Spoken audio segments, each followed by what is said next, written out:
confirming. And now streaming to Twitch also.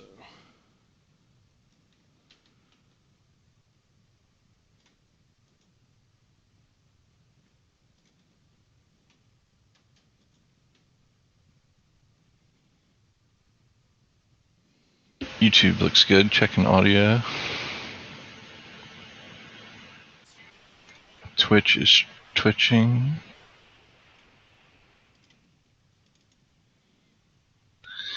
Audio sounds good. So, welcome to the Foolish Tech Show. It's a lovely Tuesday morning, and we're here to provide support for any of our software and services.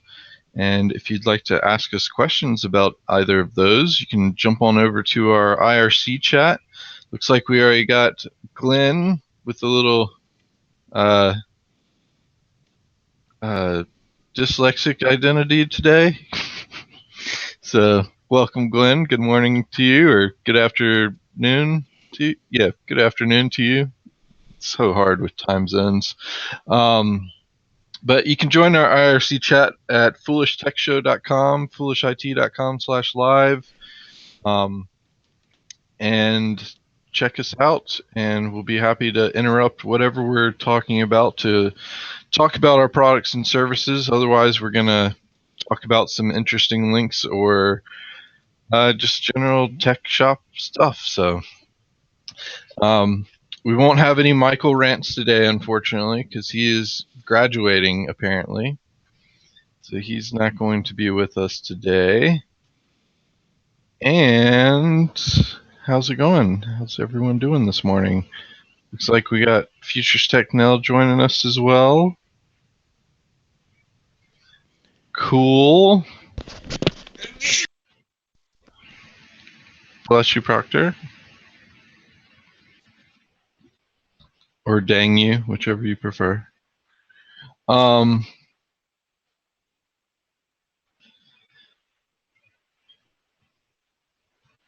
So I got an interesting story to start us off here. Apparently, a researcher was researching security issues with Florida's election stuff, and when he told the people that he found security issues, he basically had to get arrested. So that's kind of crappy. Like, you're trying to tell people what's wrong with their stuff and not take advantage of it and provide a helpful service there, and then they just arrest you for it. It's like, I thought we had whistleblower laws and protections and like things like that. Like I would thought the golden rule stuff would apply, where if you see someone hurt and you're trying to help them, you can't get sued for it, kind of thing. That would make sense to me, but I guess things don't make sense. Yep. Damned if you do, damned if you don't. Yeah.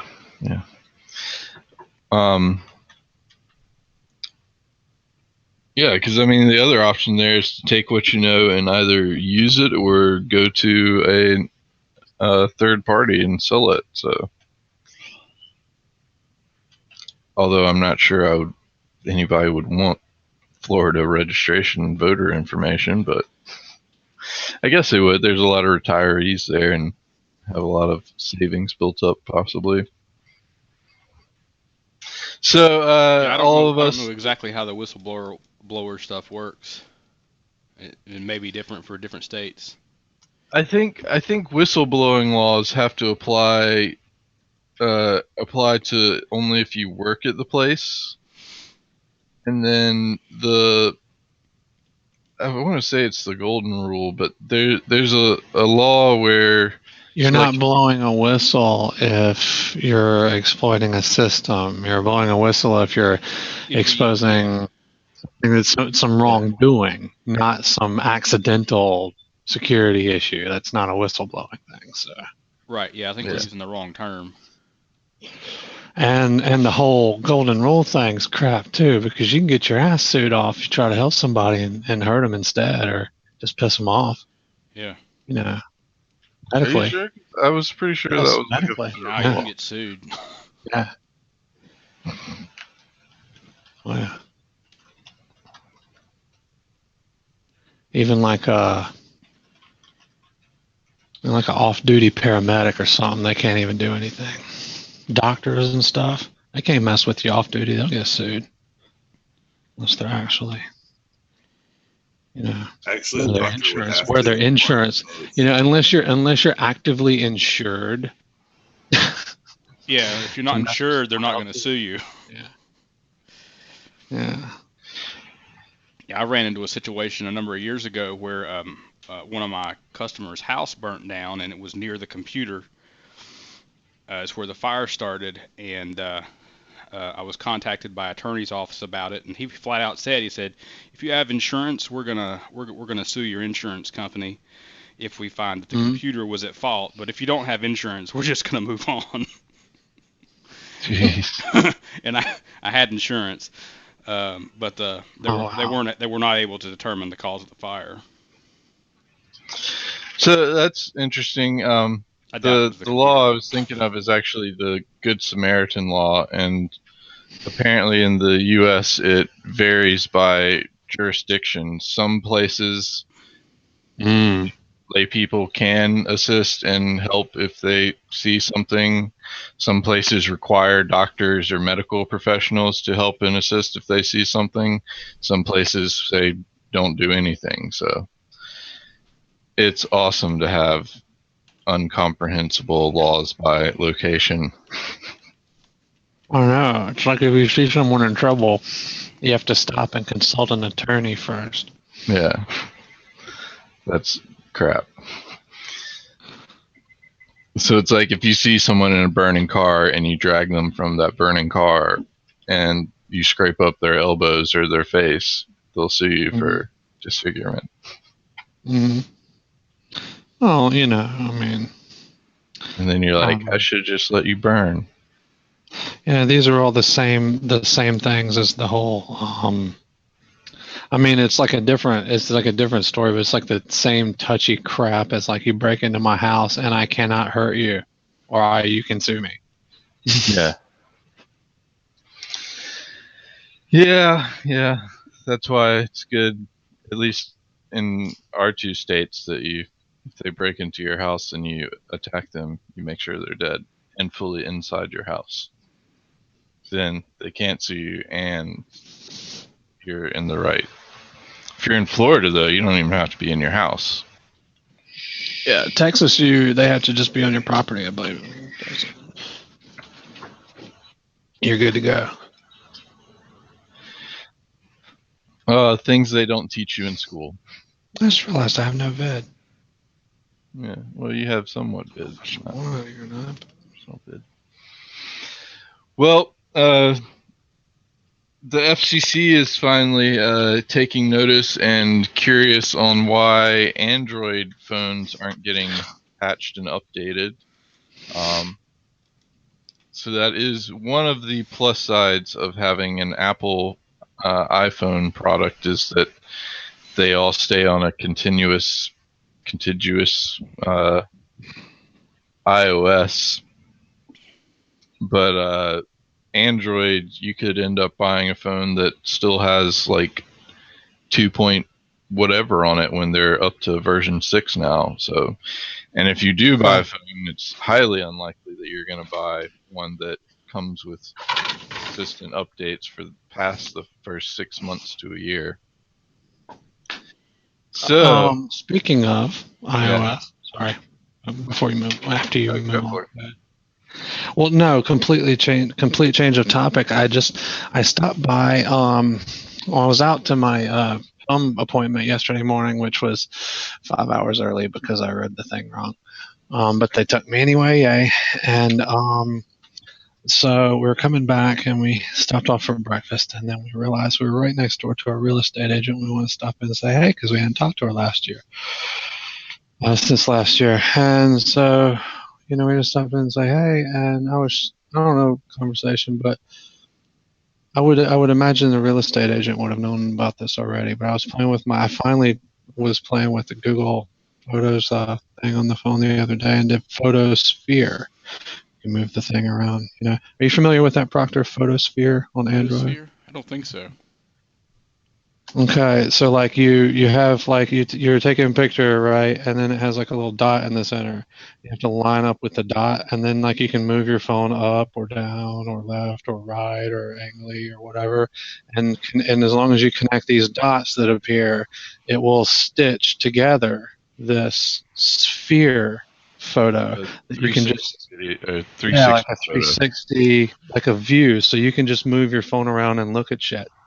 Just like if you were like in a viewfinder, or like Google Cardboard, I guess would. Yeah. It works really well for Google Cardboard, but you've seen. Do you know anything like that, Proctor? Say You've what? seen Street View. Basically, she uses an iPhone and she wants to be able to do that. iPhone has the panorama. Yeah, it doesn't have. Thing, but not. It doesn't have sphere. And what we're talking about would be just like Street View. So if you've ever used Google Street View, that's a photosphere picture. It's just they allow you to move within certain ones. What in the world did you post, Futures Tech Quark Florida Man Twitter handle? Hot coffee. That looks weird. I haven't even read any of his tweets, so. Looks like there are third-party apps that can do it on the iPhone, John. Okay, but you don't know it. Okay, you ain't used them. Here's one of them. There's one of them, but I haven't used it. Okay.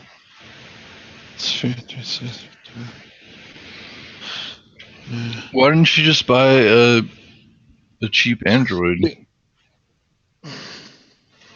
Yeah, she should probably do that, because I mean, you can't probably just send these to other iPhone people or any people. Yeah. To be able to use the thing without the app, I'm sure, and that's a pain in the butt. Almost do that. Because the cool thing about Photosphere is you can even upload it to Google Maps, which I assume that's what she's looking to do. She can upload it to Google Maps, so she can just say, "Hey, go here," and you can look at the picture that I put there. Yeah, that's like even better than what she thought she was going to do. Was just send the picture to people, or send a link to people. Yeah. Although that's even better. I would feel kind of concerned about that, because I don't know if you can remove those pictures afterwards, or the process of doing that. But like I buy a house and now the inside of my house is photosphered, pinpointed with my location. Might be some security risk there. Like not knowing the layout of a building is probably a good thing sometimes. It's most definitely a good thing. Yeah. Remember Rainbow Six? Yeah.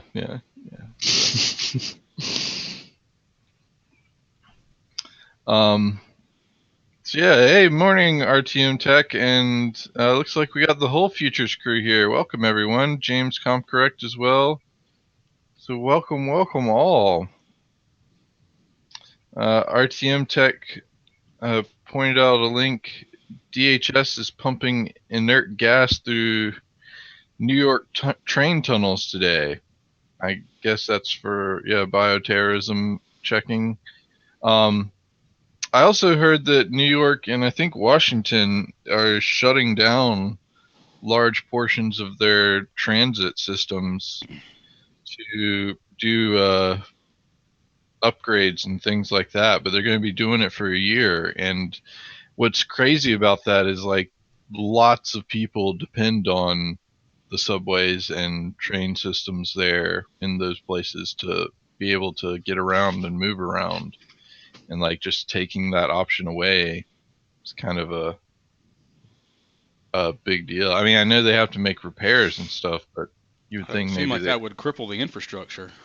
Yeah, constant maintenance instead of like, hey, we're just going to shut down this whole section for a year. Sorry. That would kind of upset me, especially if I'd become dependent on it. And I know in New York, there's definitely a lot of people that only depend on the subway.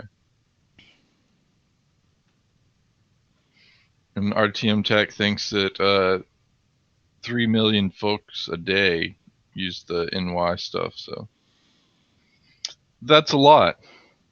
And just to have that whole thing just cut off from you, that's kind of crappy.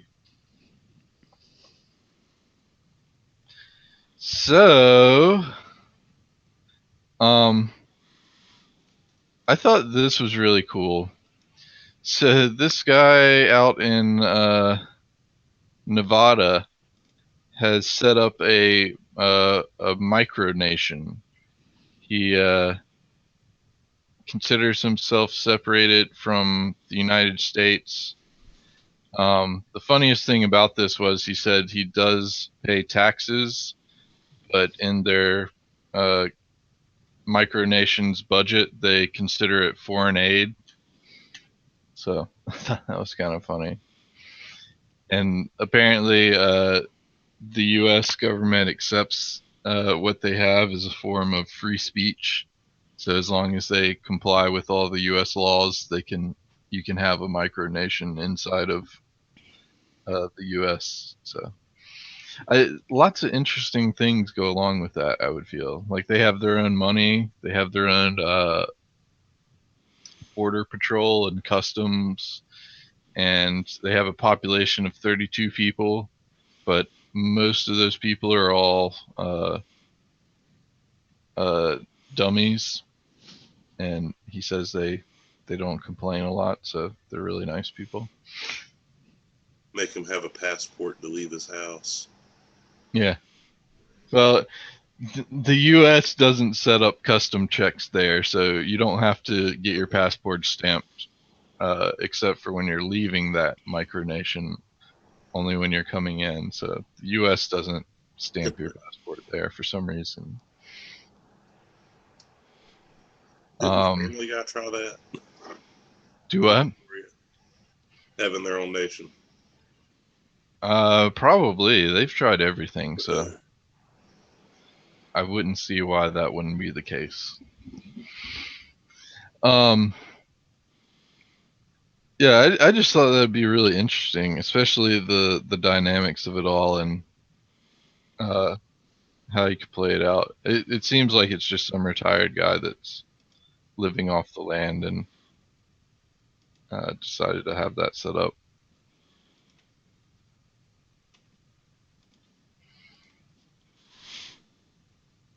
So RTM Tech also pointed out that they shut down the subway lines and they replace it with bus service, which with New York traffic, that's got to be way worse. I mean, that's why people use the subway line. So,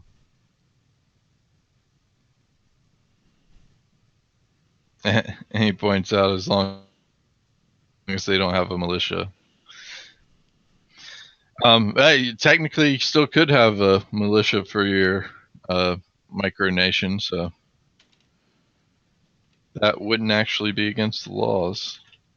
You could have your own army, actually. So this video is interesting because it demonstrates the reason why automated cars are going to be so much better and so much more efficient. It's an experiment where they have just a bunch of cars going around in a circle and then just have one car brake for no reason, and that ends up causing a traffic jam serious enough where the car that originally brakes, since they're all just going in a circle, ends up being a part of the traffic jam that it caused. So one idiot on the road can cause a fake traffic jam that blocks up the highway or road system for no reason whatsoever. So that will be an awesome benefit of having a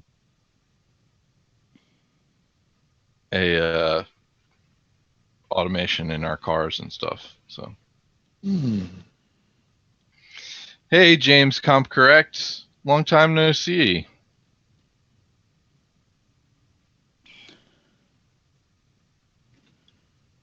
Yeah, I don't know if I would blatantly blanket that so much, RTM Tech. If you're in a taxi, couldn't withstand any gas attack, but maybe.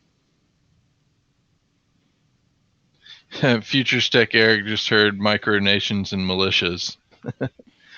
Yes, you'll be able to sign up and participate in the Foolish IT Militia at insert domain name here.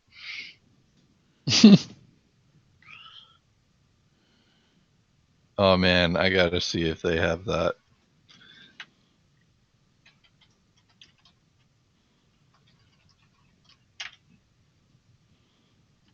I'll have to look it up after the show, I guess. Maybe I can do it right now. Eric wants to start a micronation called Strongbandia.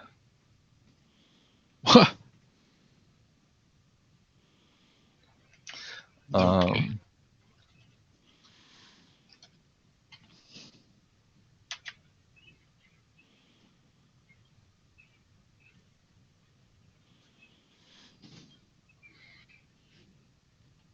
Yes, and a lot of taxi cabs could have smelly drivers, I guess. So.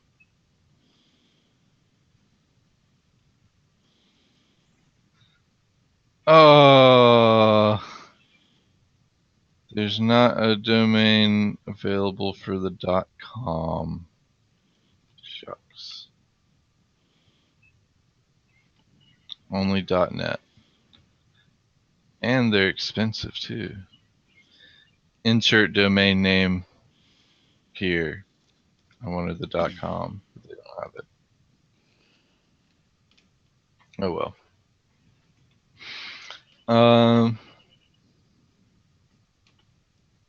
No, I had a bunch of friends that were fans of Homestar Runner. I just couldn't get into it. It seemed a lot to take in, at the time at least.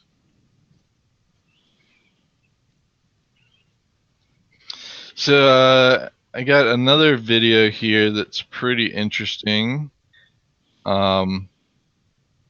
The Stride at Bolton Abbey, Yorkshire, is, by this person's account, considered to be one of the most dangerous stretch of water in the world.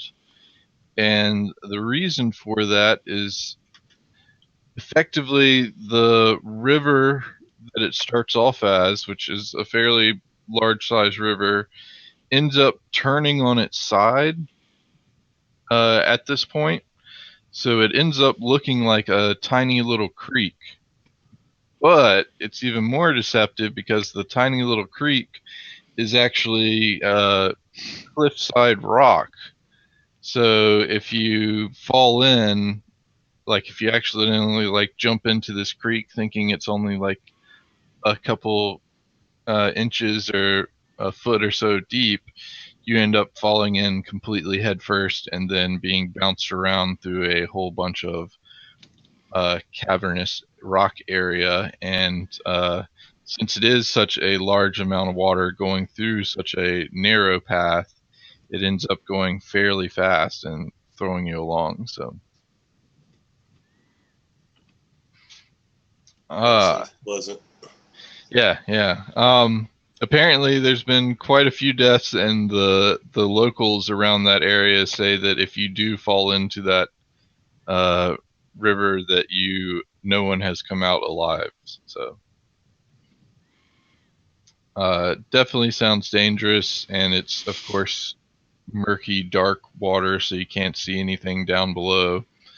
But it was really interesting layout. I thought that it sounds like a really cool river, but definitely not one that you want to slip into.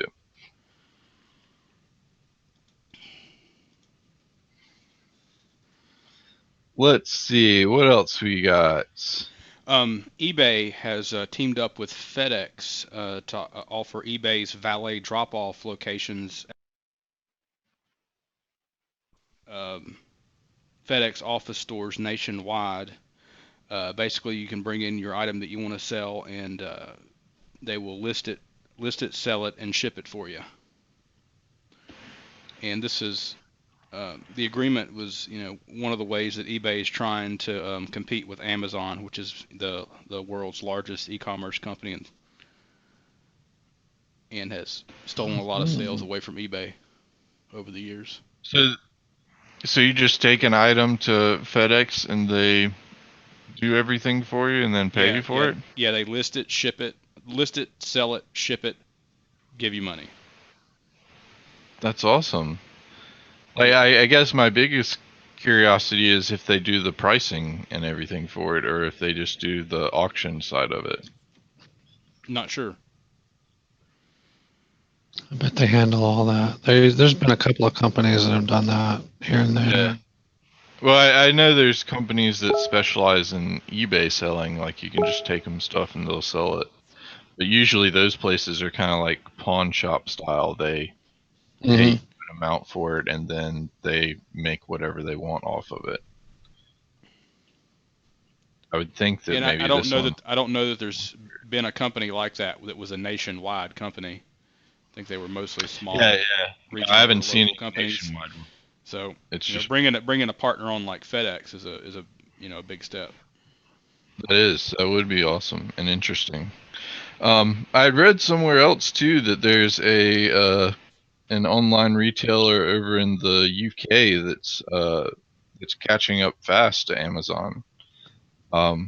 It wasn't familiar to me, so obviously they haven't gone truly worldwide recognition yet, but it'll be interesting to see how long Amazon stays in power.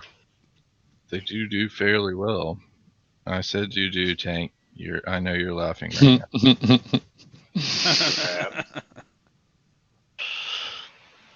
Don't do. Do the do.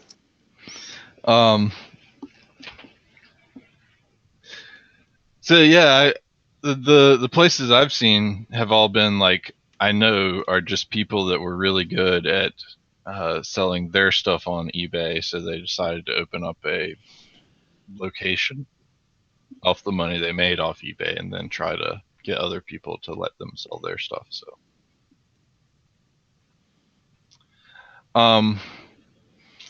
this is a pretty interesting case and topic here.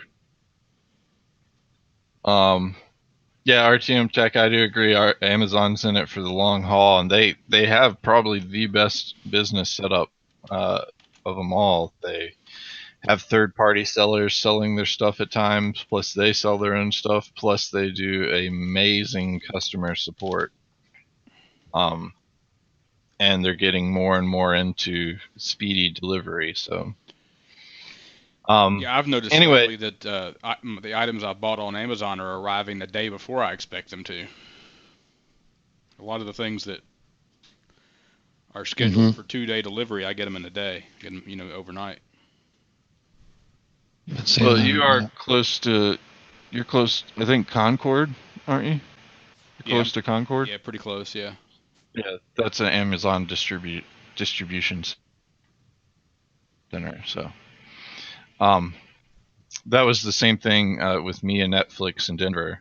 They had a distribution center for Netflix there, and I would send off a DVD, and 2 days later I would get a DVD. And here I send off a DVD, and 3 to 4 days later I get a DVD back. So, it definitely helps being close to distribution centers. And I've had a couple items that start off in Concord, so I know they have a distribution center there. They have one in Columbia as well, which is closer to me, but I guess not a lot of items there. I'm not sure how they do their setup of stuff, but they're definitely moving more towards the instant delivery stuff, and I can't wait for that to go nationwide, where you can go on, order something, and it's there hours later. That's going to be the true revolution of the internet. Yeah, and I think that'll really put a hurting on the brick and mortar stores. Yeah. Yeah, and then there's drone deliveries. Well, and when you add in augmented reality too, or is that right? Augmented reality? Did I say that Yep. right? You add that with it too, then you also have at least you can see your item better than in a 2D picture. You still can't touch it. Yeah. You still can't touch it and feel it, but at least you can see it better. And that one could be augmented reality or VR. You don't have to have it laid out in front of you on a table. Like you could do it in VR and just scroll around and look at it. Yeah. Hey, Phoenix has joined us as well. Welcome. So this is a really interesting topic for me. Apparently, Homeland Security is trying to subpoena TechDirt over the identity of a hyperbolic commenter, and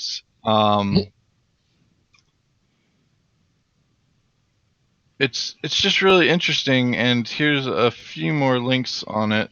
Some of these links are extremely long, so apologies for that. But the basis of it is so they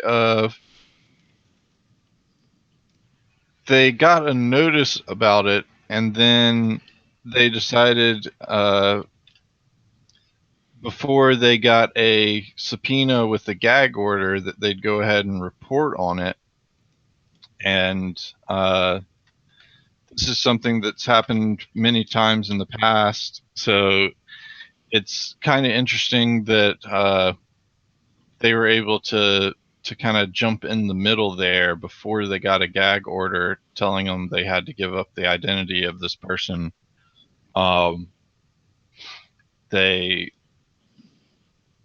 basically released a news report about it. So even if they do get a subpoena with a gag order, then they're not going to, like, I guess maybe they can redact that thing, but I don't know. It's kind of interesting in how the laws work. And then at the same time, like, what kind of identifiable information are you really going to be able to give up on a commenter?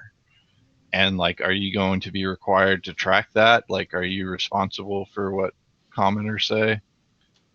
You're muted, Nick.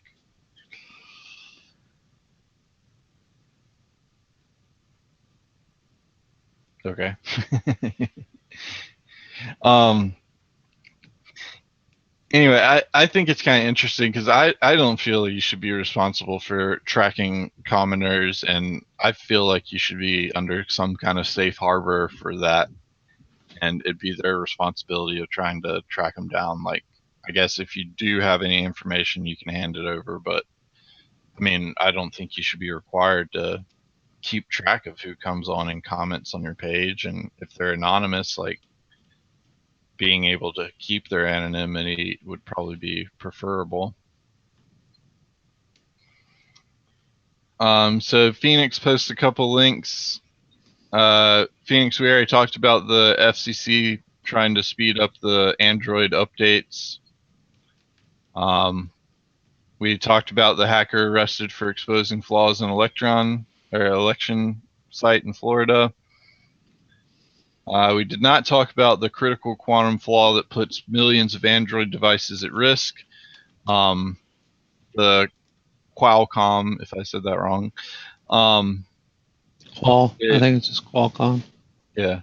They actually are only affecting devices that don't have those security updates and OS updates. So if you're Jelly Bean or 4.0 or higher, you're much more mitigated from those attacks. So, and you already posted the GrubTube menu system for EDB Friday, actually. So,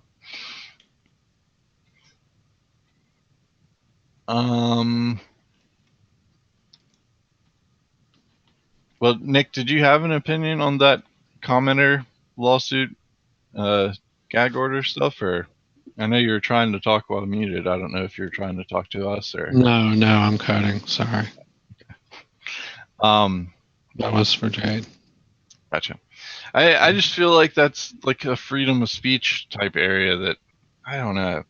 I'm not a fan of this whole gag order thing. That's kind of overstretching some limits as well, I feel.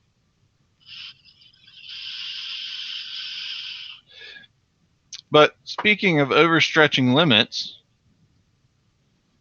France has come out and told parents that they need to be aware and conscientious that their children can come back and sue them for posting their photos on Facebook or social media without their consent.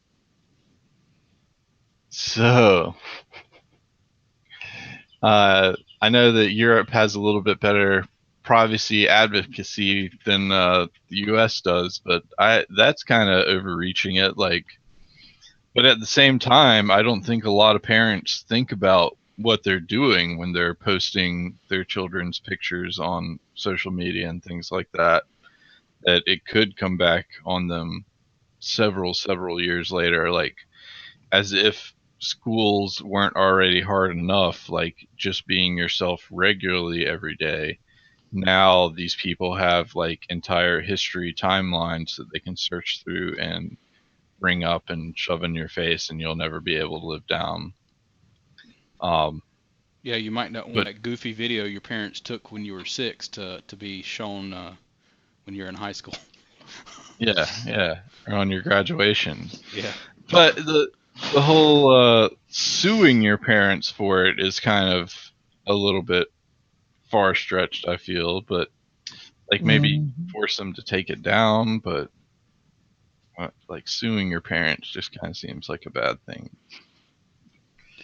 I'm hoping I have a good enough relationship with my children when they're older to where they wouldn't sue me, that we could work things out without taking it to the courts. Hopefully. How idealistic. Yeah. I hope that works. I guess you do have to pick and choose the time that they have a good relationship with you. Usually those teenage years, not the best time to tempt them with suing you. So yeah, probably not. Probably not. So Phoenix points out an alternative to Slack. Phoenix, I asked someone else about that Mattermost, and they said they hate it. Slack is way better, and there's a reason that you pay for it. So their job switched from Slack to Mattermost, and he says it is absolutely terrible. The Android app is beyond ridiculous and a waste of time, and they all hate it. So just to throw that out there. I haven't heard anything about Zyver, but again, I would think that from everything I've seen, Slack does everything really well, and they do let most things for free, so kind of hard to be mad at them.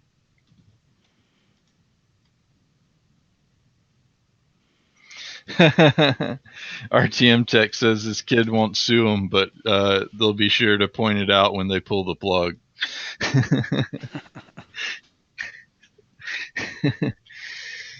So, Dad'd love to have you stay around longer, but you remember that video you took of me when I was 6 and posted on Facebook? Yeah, I'm taking a video of this. Yoink.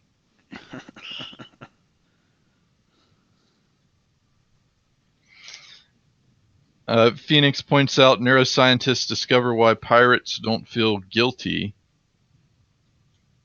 Is that the same reason murderers don't feel guilty?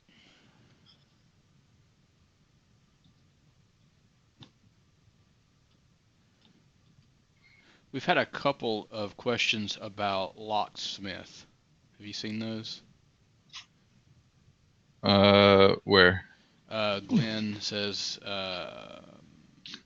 regarding Locksmith, have my own issue now. Just tried on Windows XP and no joy, password still present.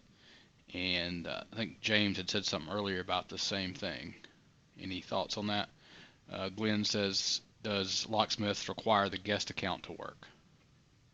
No, sir. Yeah, I didn't even see James's question. James's question was, he used Locksmith, but it did not clear itself. How can he manually clear it?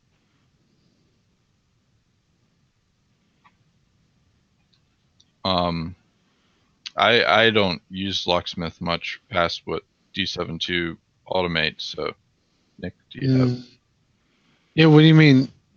I don't understand the question. How you manually clear what, the password? So we're not then. So it's just a locksmith failure, and you just want to do something else. Is that the question, or?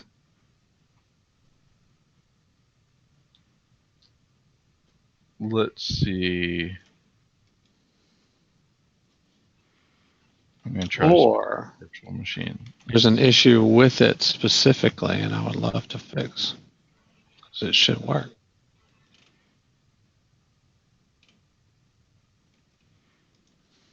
Unless it's a domain account, doesn't do those.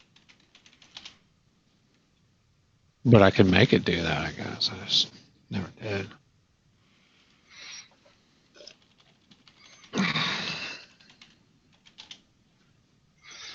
I'll try the XP route that Glenn was trying. So I'm spinning up a virtual machine. We'll see what we got here. Super. The way that works, just a little FYI, is when you install Locksmith, it's an offline thing. So when you install it offline, first you have to point to the appropriate partition on the offline tab and do the Locksmith thing, and then you'll get it basically modifies the say XP. It will run actually, I think there's a special case scenario for XP. Let me look at the code. It's been a bit.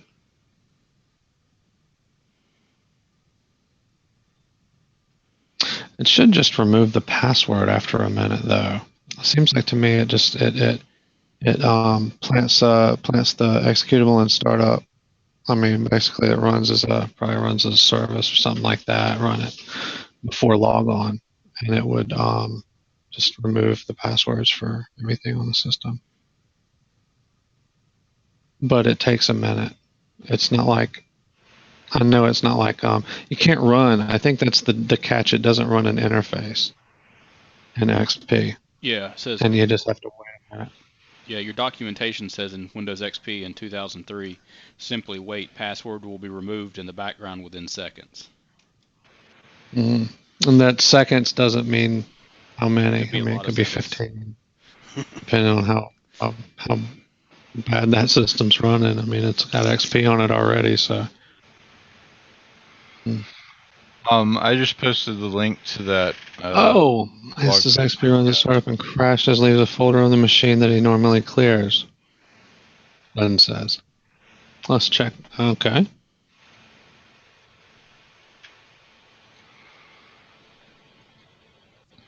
So I have to do D72 from offline mode? Yeah. I think I can do that.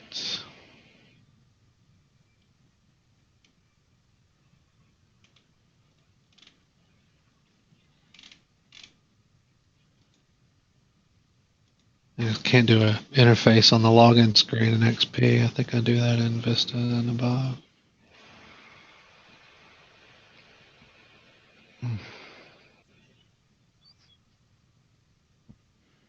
Storage.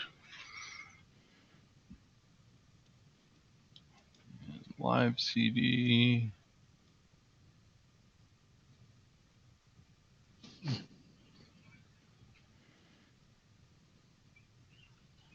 you want to share your screen? Yeah, I gotta get it set up first here, okay. So. It says I'd be sharing just a blank screen at the moment. Oh, I keep forgetting to take me pills. How will I ever get better?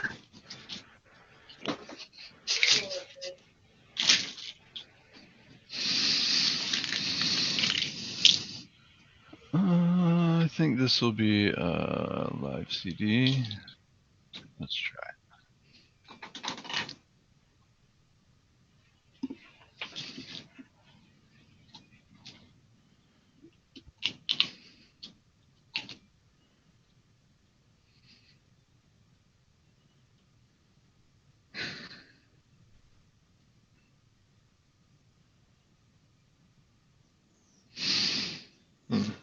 It does say in the post you got, Proctor, that it will leave a bit behind after it's done. XP. But that's such an old post, man. I'm pretty sure I modified that since 2011 to do a little better. I have to find the release notes, I think, probably in G7 too. Yeah, that's an old one.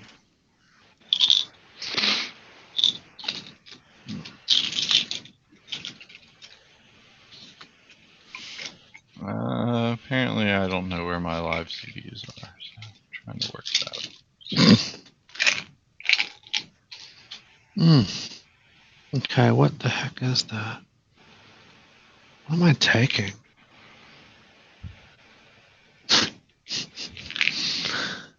Okay, that's who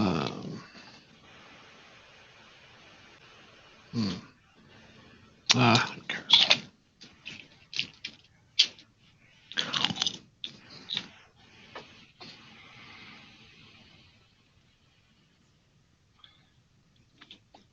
Nope, that one doesn't work either. I'm just gonna load up. I know that one works.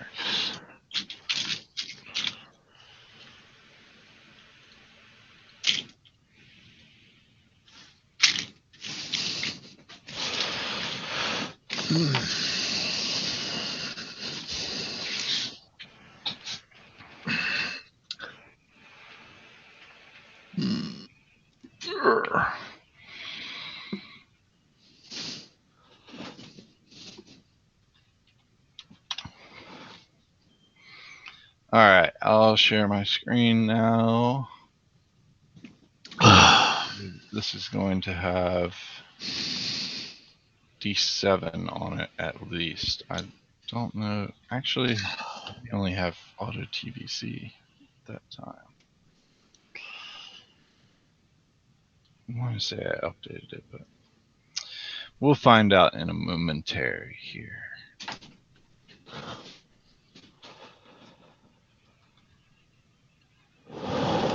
Could do some flash drive stuff, I guess.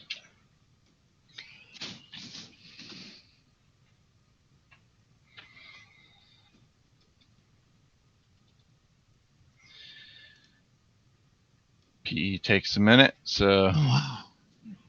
Uno momento. Interesting. I don't see it in the notes.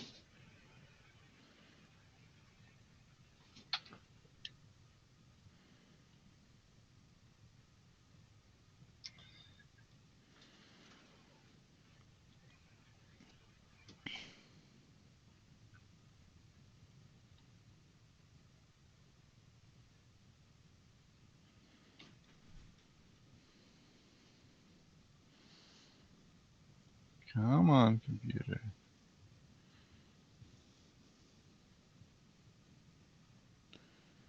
Can you make it a little larger? It's kind of small. Possibly. It is PE, so. Yeah.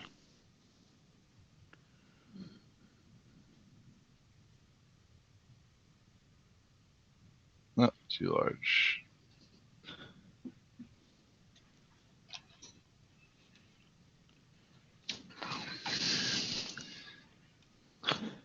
System display. There we go. It's about as big as we can make it here. And I'm getting my D7 to here, so one more moment.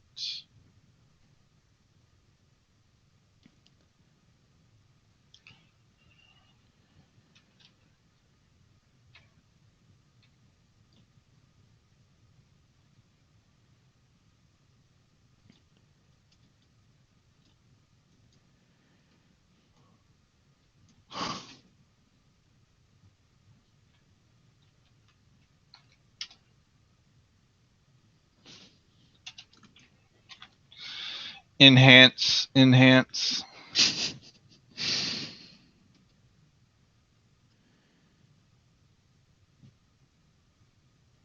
Yeah, it's called Zoom, and all of y'all have it on your computers already. So,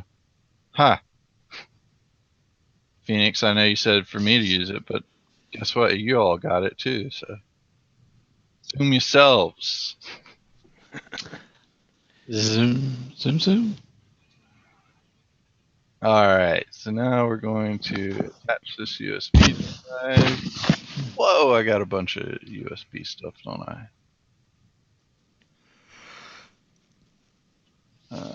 Which one of these is gadgets? Great, so I don't know which one is my USB drive.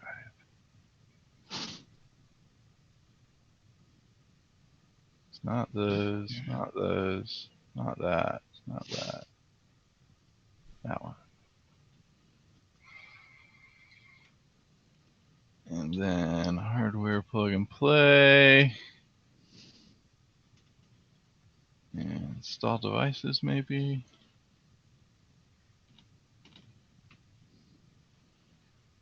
Oh, they're streaming to a large TV screen in the office. Guess get a bigger TV.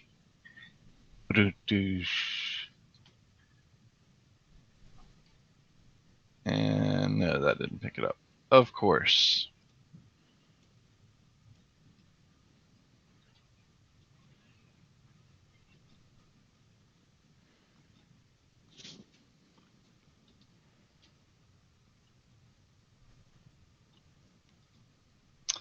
Nope, that didn't work either.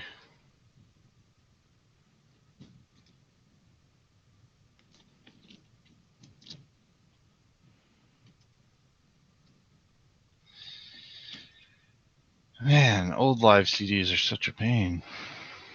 Yes, they are.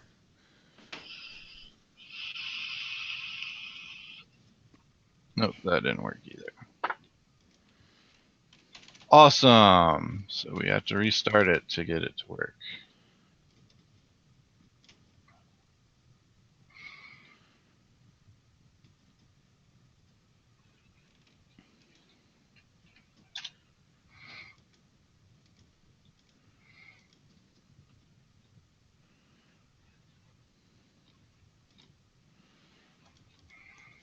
Oh, that's fun. Foolish Tech Eric is all kinds of productive this morning. Watching our show on a large screen TV and working on 2 systems remotely from his workstation.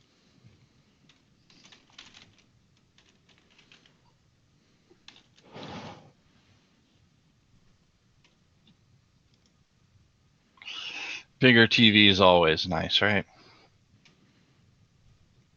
Y'all should look into streaming with VR. Maybe we'll enable network support this time. Try it that way.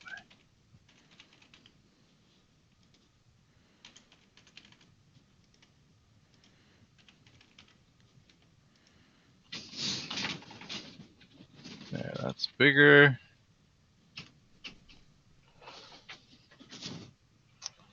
Not seeing my drive there, so probably didn't show up either.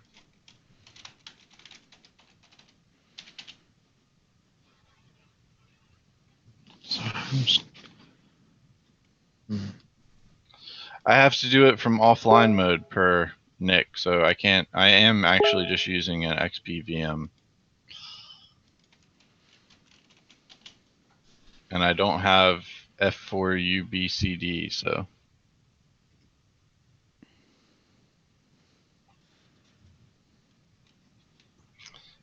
And I don't think my aftermarket has it. Nope.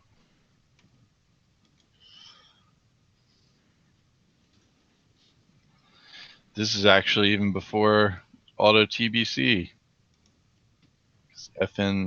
FS Hunt.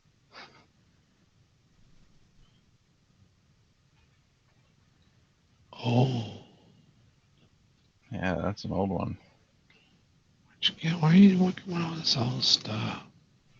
What's going on?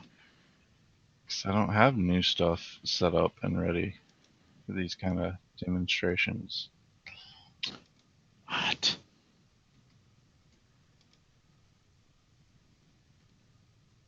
And apparently my network support, there we go. Yeah, just do DHCP.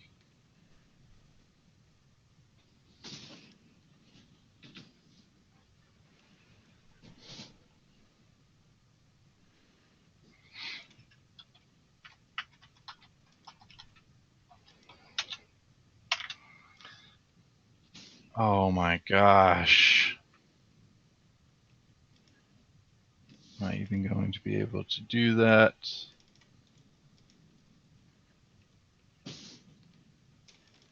Nope.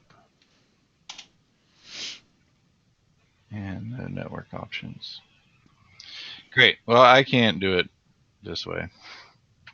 It's taking way too much time and not working out at all.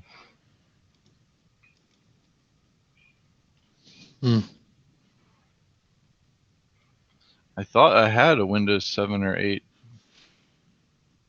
thing set up. Well, let's see if this one works. It says it's DSO ready.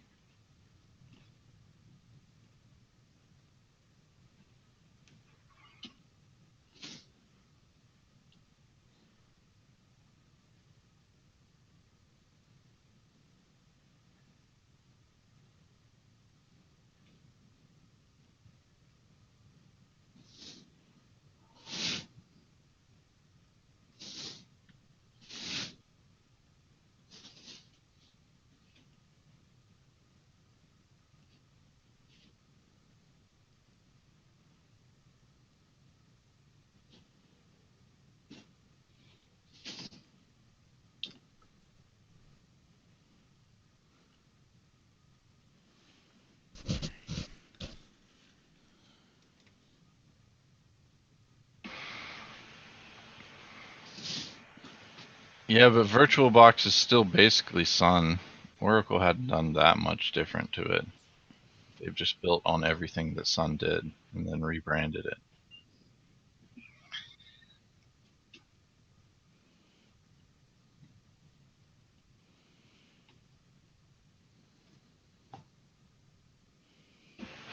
Actually, I feel VMware is more the evil corp of virtualization.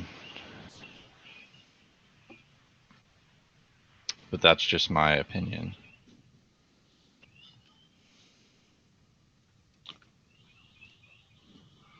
Alright, we're almost there. Almost there.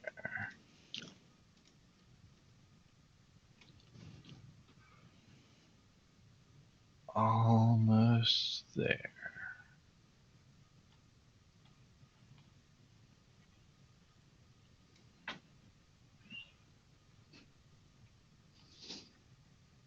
Almost there. Dude, you give me a lot of time to finish my code. I appreciate it.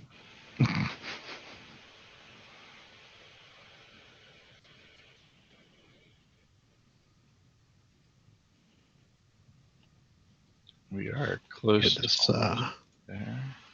Need to get this fix out to the boys and the girls and the support departments.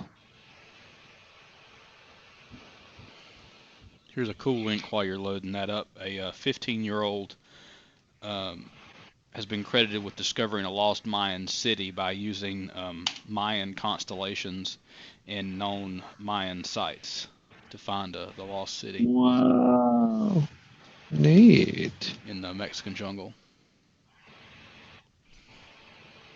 Nice. That would be fun. Mm-hmm. That's cool. It's really cool, yeah. Oh,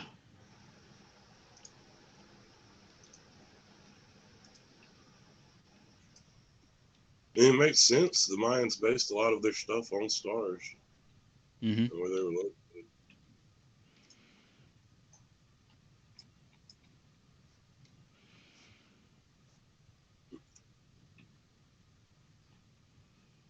No, don't do debug. Dang it. What'd you do? I hit debug instead of D72.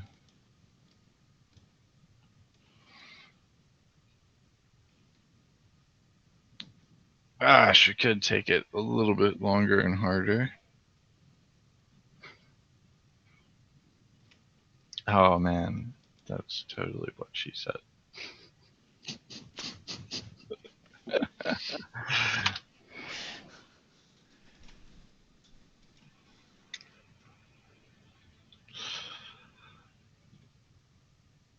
It's reloading now.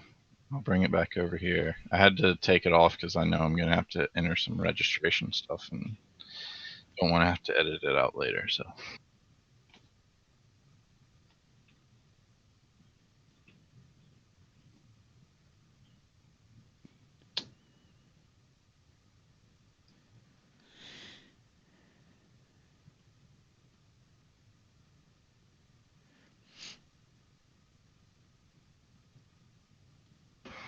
We're working on it, James. Correct.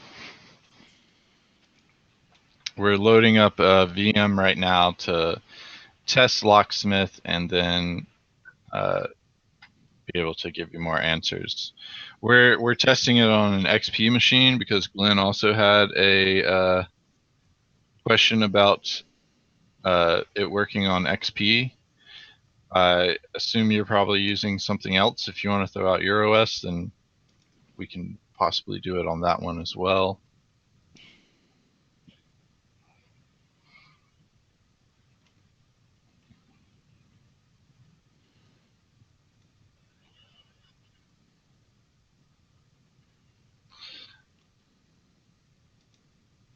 All right, you're doing it on Windows 7 64-bit, so we'll see what it does on XP so we can also answer Glenn's at the same time. It should do most of the same stuff, but we'll do it on 7 after this as well.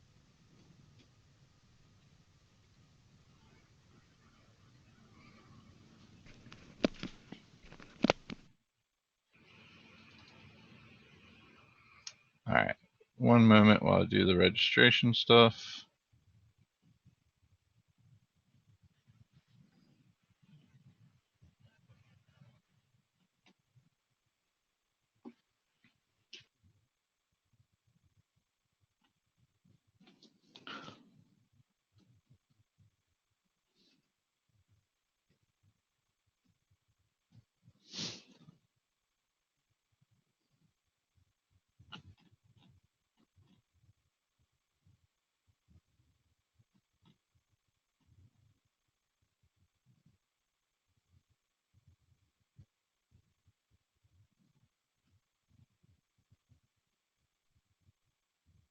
Oh, you know what's even more fun? I bet this XP doesn't even have a password on it.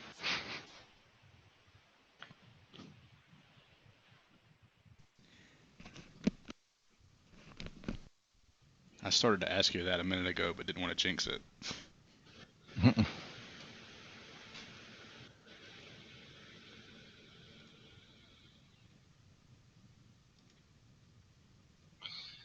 All right, so we got it loaded up, and we got D72 Locksmith, so we'll run that. And creates a temporary Windows service that starts and fails, yet launches a batch file invisibly. Batch file then removes the system modifications that this created. However, C:(D7 locksmith directory will remain and is safe to delete. Alright, on 7 it creates an IFEO to run D72 in place of utilman. At the Windows login prompt, you click on the accessibility icon at the lower corner of the screen to start D72 Locksmith, and after removing passwords, it removes system modifications, the IFEO, and the app itself will be deleted on reboot. So, James, it looks like you can use the IFEO modifier here and be able to edit what it adds to Windows 7. So we're going to test it on XP here, and then, like I said, we'll go back to Windows 7 after this. So modifications complete. And we'll end. And restart the system out of live mode.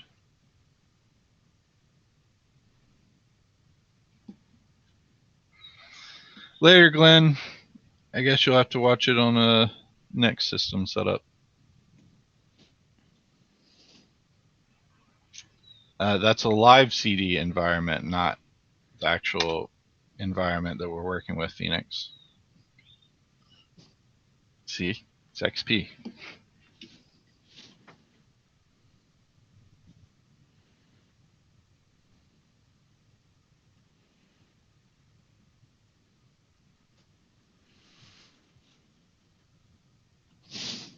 This one didn't even have a password. Dang it.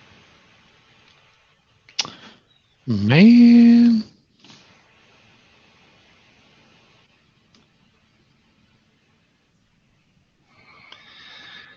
The demo gods are not being friendly when you do things live and randomly.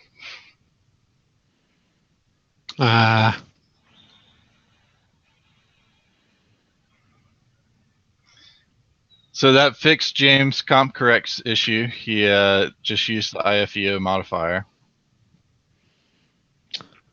Oh, indeed, indeed.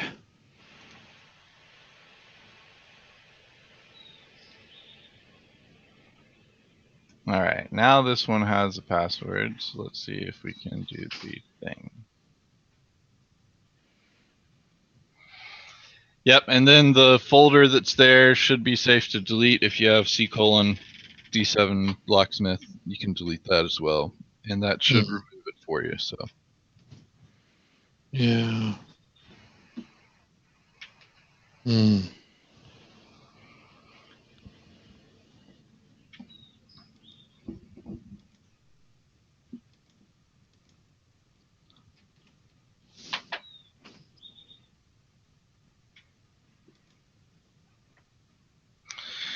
do do do do do do do.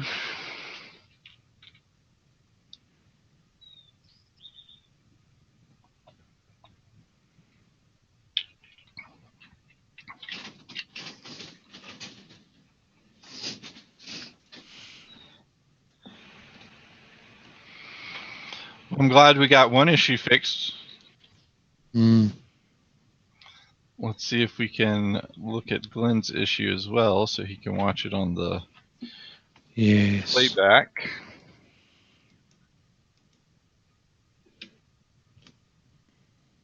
What was Glenn's issue again? You just said it just crashed and didn't work on XP. He said it just didn't work on XP. So. Hmm.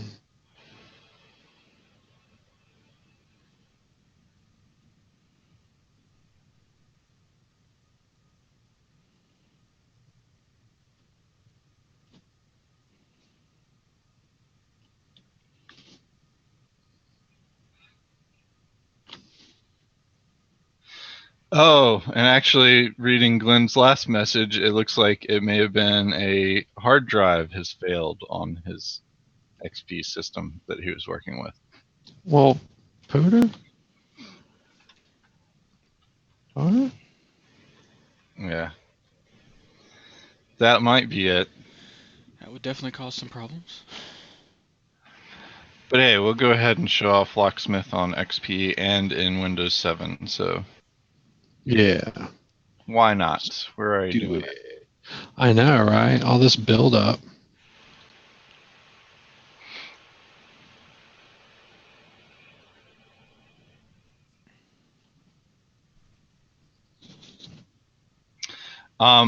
Another interesting link is all those email passwords that got leaked in that 40 million or so email password thing.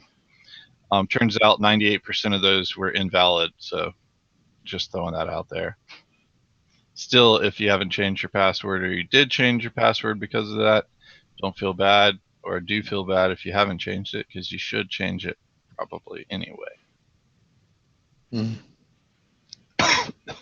Oh, Nick, I don't think you were here when we talked about it, but that pond site where you check to see if your emails and things have been hacked, that place got hacked. Awesome. Credentials and stuff leaked, so that was one of the things I was like, I don't use these kind of sites because their security is probably just the same as the other one, so I would not trust. Well, it's you don't. I mean, what do you use on the site though?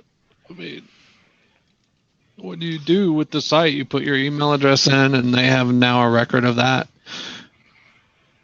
Yeah, but I mean that also would point out places you might want to check. That you're right. So, like, if you use the site, then obviously you need to, fix it right away. But if you do, if you don't though, and they hack the site, it doesn't matter if you've used the site or not because your information is still there.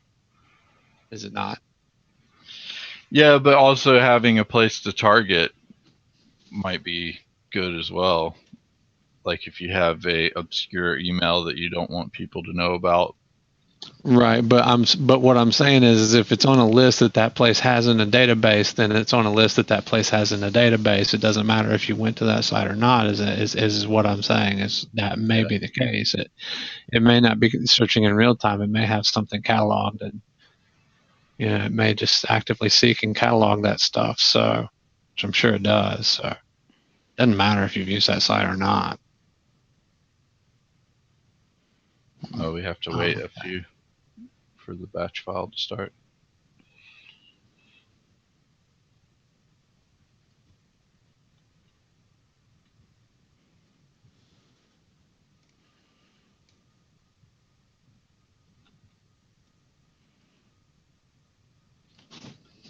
Is there any kind of indication on XP as when it's been done? Nah. Can't do anything with the user at the login screen on XP. That's something that they fixed in a service pack or something. I mean, they don't allow you to do anymore, I should say. All right. Well, it looks like it Or- wasn't on XP then. Well, you have to wait a few minutes. But hey, wait. But are you trying to click it? Hit enter. Just hit the green button. Green whatever. And basically that password box is still going to be there though when it does work. So if you give it whatever, like if it does work, that password box is still there. Yeah. You have to use a blank password. Okay. But let's wait a minute.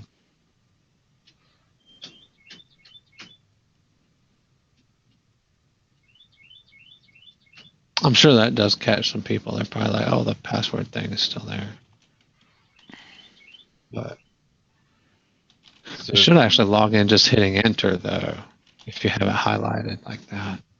Yeah. I guess if someone sees the thing and doesn't, then So Phoenix points out a couple other links. Pirate Bay crew removes thousands of torrents, and AdBlock Plus passes 100 million active users, and Microsoft is releasing a cumulative update this week for Windows 10. And no, Michael is currently graduating today, so he's indisposed with some graduation and family stuff and things. stuffs.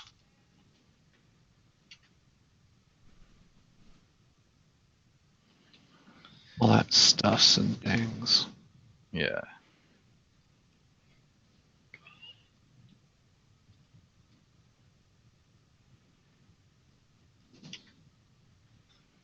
All right. Still no go.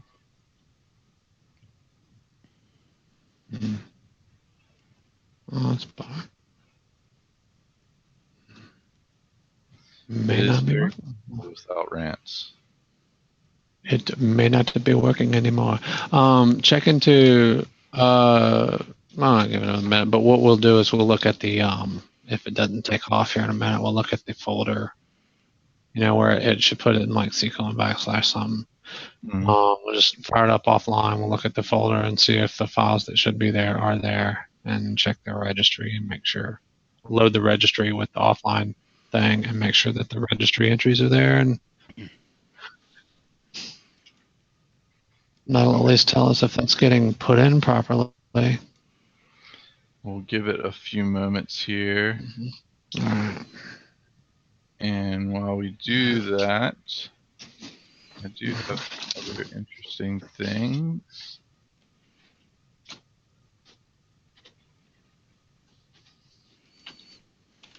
Man.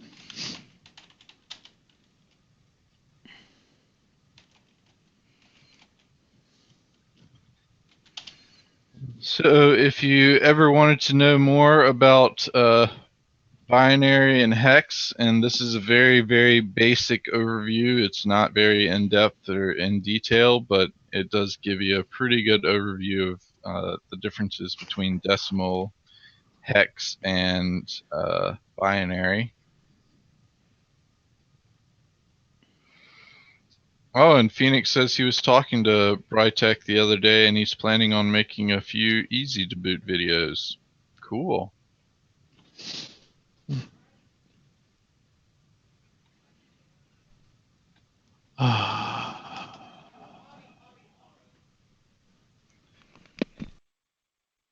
And check out this Super Mario question block lamp. It has authentic sound effects as well. Wait a minute.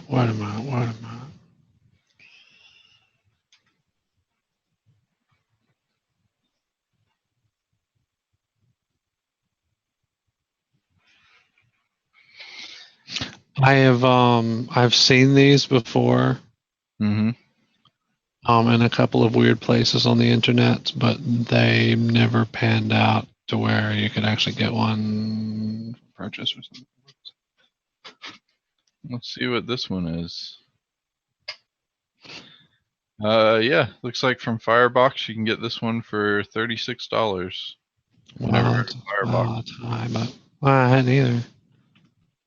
It's a little high for a little lamp there, man. USB table lamp. What? With sound effects? And you can power it by batteries?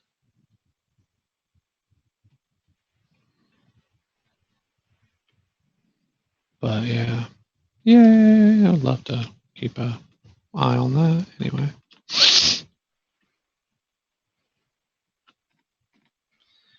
So here's a another reason why the creator of Bitcoin probably wants to stay anonymous. It's because apparently the U.S. has just prosecuted Liberty Reserve digital currency, and they were prosecuting them under the money laundering portion of the Patriot Act. So, bit laundering. yeah. Neat. Well, no, it's not. Well, I guess bytes, but digital wise, not bit coin, but it's a digital currency, and the creator ended up getting arrested, prison time, and all that now. So, oh, and here's the Ars Technica link about how those passwords were basically all invalid. So, Yeah, I had read that, and it was like, what I read, maybe that is that the one I read. What I read said it was it said that, and that they don't even know where the invalid, like some of the data was valid, like millions of accounts, but that's like billions compared to whatever. But it's such a tiny little percentage of whatever. But it was also that they don't even know where the data came from, supposedly, because it's very old, and like the way it's all invalid and stuff, it's all extremely old, and it's just like whoever got it, did it for bragging rights essentially, and that's like another stupid thing right there, because who just hacked the three major email providers and did it for bragging rights and no money? And okay, fine, but then you have like all this like really, really, really, really, really old data. Now, where'd that come from? Did you get that? Is that like a repost from a bunch of stuff? Did he just like get like a bunch of paste bins over the years or whatever? Yeah. Who knows? Well, it did not. Trying to brag.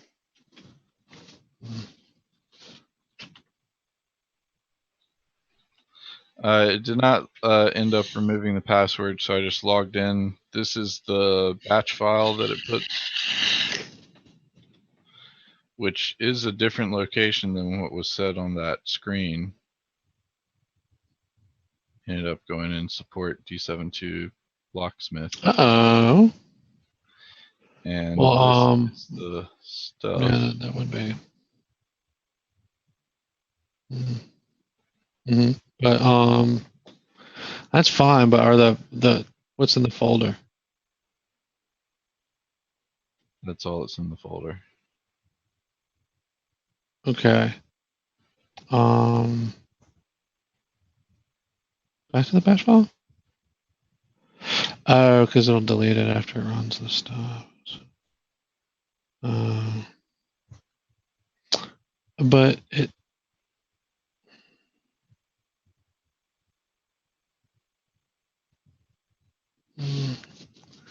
Well, the other stuff would be in the D72 folder from the CD, actually. It's going to be in the D72 folder that you run from the live environment or the virtual machine, however you did. I wasn't paying attention. But it's not going to be there because it's in memory. I'll have to go back and look at that again from the start. So we have to do it in the live environment. Yeah. Mm-hmm. Well, instead of a live environment, do a just spin up a second copy of the virtual machine, and then point it to another virtual machine's VHD. It's not in use. Add that as a secondary drive. That's what I usually do. I guess I could have said that earlier, huh? I usually do that anyway. But I have to run on this anyway. I don't know if we want to do this in a little bit later, but maybe get back to it tomorrow or something on the show. All right. Well, yeah, we're way past our hour, so we'll do a Locksmith episode tomorrow then. Does that sound good? Sounds great. So we'll be a little bit better prepared and well off and ready to do it. So we're going to go ahead and wrap up for today. I'll take off my screen sharing. And thanks for everyone for joining us. Tune in tomorrow. We'll have a Locksmith episode and go over all the various setups for that. And we'll have everything actually prepared for it. And then, yeah, so that'll be tomorrow, Wednesday, 2 p.m. And thanks everyone for joining us and interacting. And always a pleasure. And we'll see you all tomorrow. All right, later, people. Take us out, Proctor, and bye, Internet.